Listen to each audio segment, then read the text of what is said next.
Saya melihat kepada kamera saya dan ternyata di dalam kamera ada yang mandi di bawah air terjun. Lalu saya melihat kembali ke air terjun. Tidak ada siapapun di sana, tidak ada manusia apapun di bawah air terjun. Sementara guide dan porter saya berada di goa. Mereka sedang merokok.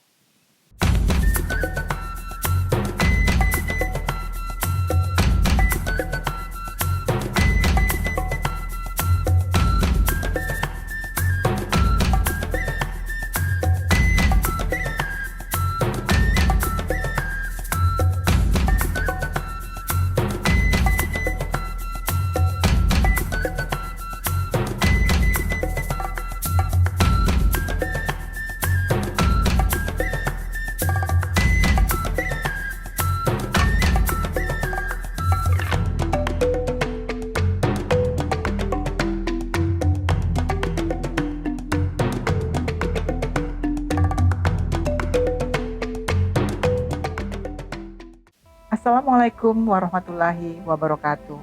Saya Marisa dan saat ini saya sedang duduk di sebuah pojok kecil toko outdoor yang hangat, mengenang jejak-jejak langkah saya dalam sebuah perjalanan yang saya beri nama perjalanan menunduk. Bukan karena saya lelah atau kalah, tapi karena saya ingin belajar rendah hati dari jalanan-jalanan asing yang tidak pernah menyuruh siapapun untuk sombong. Saya ingin berbagi cerita bahwa setelah melakukan pendakian sampai ke puncak Gunung Kerinci 3.805 meter di atas permukaan laut di Sumatera, saya ingin mencapai mimpi saya yang lainnya, yaitu mencapai puncak Gunung Latimojong di Sulawesi. Ketinggiannya adalah 3.478 meter di atas permukaan laut. Saya tahu gunung ini tidak mudah dan banyak sekali kendala yang akan saya lewati apabila saya mencoba mendaki ke sana.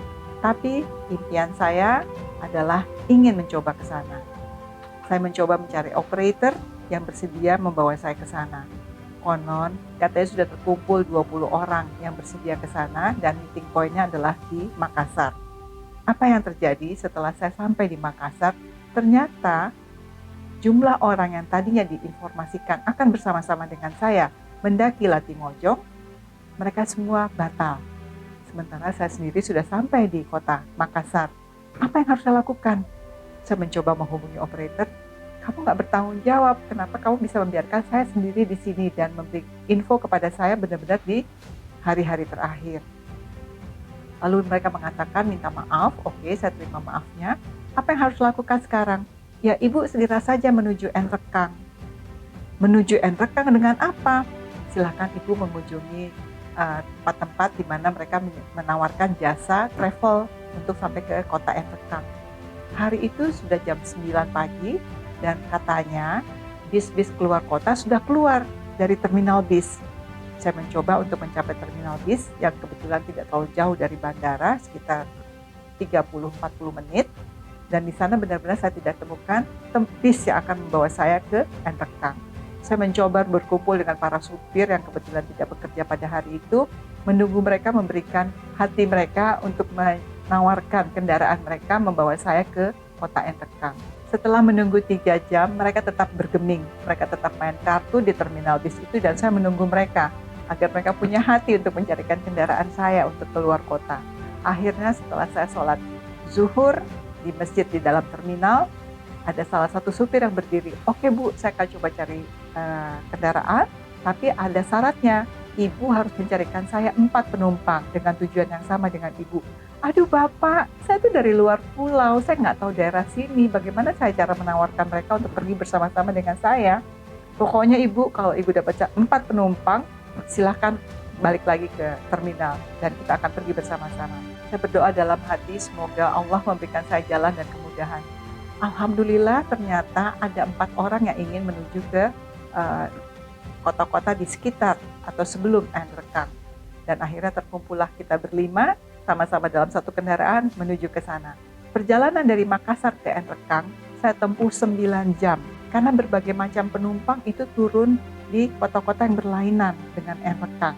Walaupun satu jalur, walaupun satu tujuan yang sama, tapi mereka berhenti di jalan. Sehingga waktu itu ditempuh adalah untuk mengantarkan para penumpang sesuai dengan lokasi yang mereka inginkan.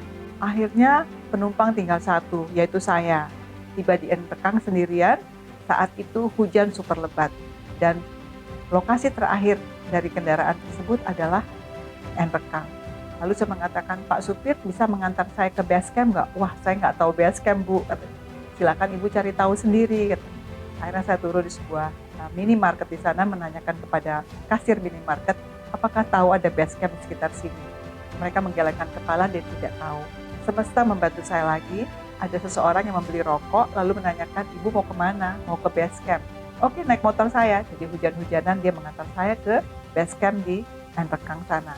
Dan ternyata di base camp itu banyak sekali pemuda-pemuda daerah yang memang sedang berkumpul di base camp. Jumlahnya mungkin ada selusin. Lalu mereka bertanya, "Bunda mau kemana?" "Saya mau mendaki Gunung Latimojong." "Ya ampun Bunda, ini udah malam, nggak akan ada yang mengantarkan ke sana." "Tapi saya mau malam ini juga." Akhirnya ada salah satu guide yang bersedia mengantarkan saya dengan harga khusus. "Oke Bunda, saya antarkan." Akhirnya pukul 9 malam, saya naik motor menuju Desa Karangan. Menjelang dini hari, saya tertidur di sebuah warung dan pemilik warung mengatakan, "Ibu tidur di kamar ini saja, karena ini hangat." Saya tertidur dan keesokan paginya mereka menyediakan saya sarapan. Setelah sarapan pagi di warung, pada pukul 7 pagi saya memulai pendakian ke atas Gunung Latimojong. Dari pos 1 ke pos 2 adalah pegunungan yang dipenuhi oleh kebun-kebun rakyat yang sangat teratur dan indah. Dan perjalanan itu tidak ada kendaraan lain yang akan membantu saya untuk sampai ke pos 2.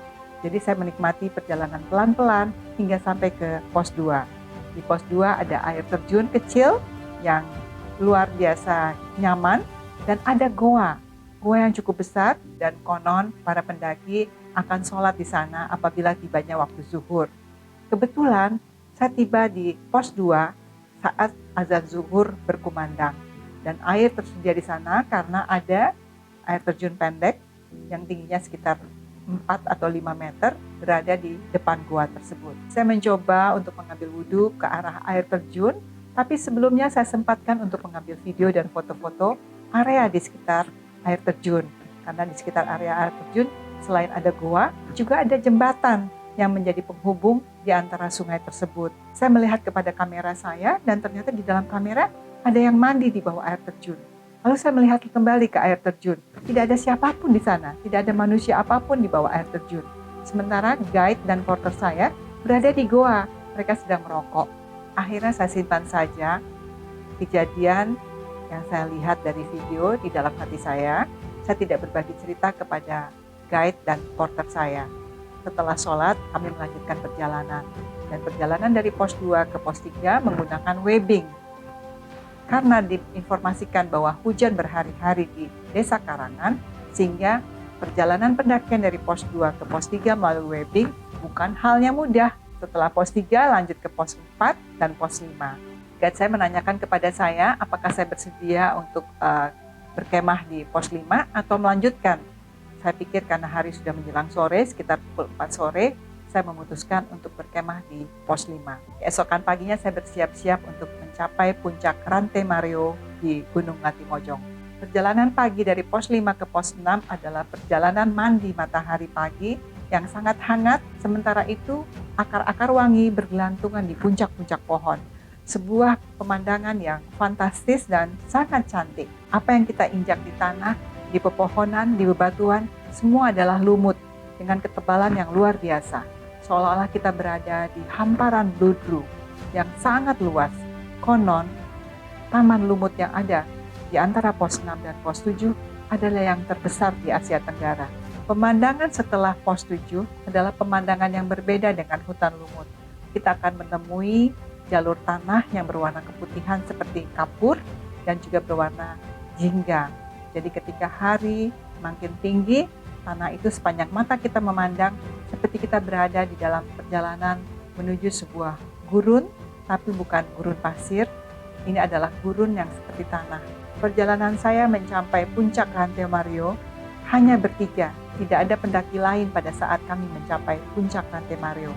Dan langit terbuka saat itu, langit berwarna biru cerah dan awan, tapi tidak berlangsung lama, karena setelah itu Rantai Mario ditutupi oleh kabut putih yang menutupi hampir seluruh kawasan. Sekedar berbagi pengalaman kepada teman-teman pendaki, terutama ke pendakian ke Gunung Latimojong, tolong pilih operator yang bertanggung jawab, yang menjaga keselamatan kita dari pergi hingga pulang dan sesuai dengan komitmen mereka ketika menawarkan kepergian menaiki Gunung Latimojong.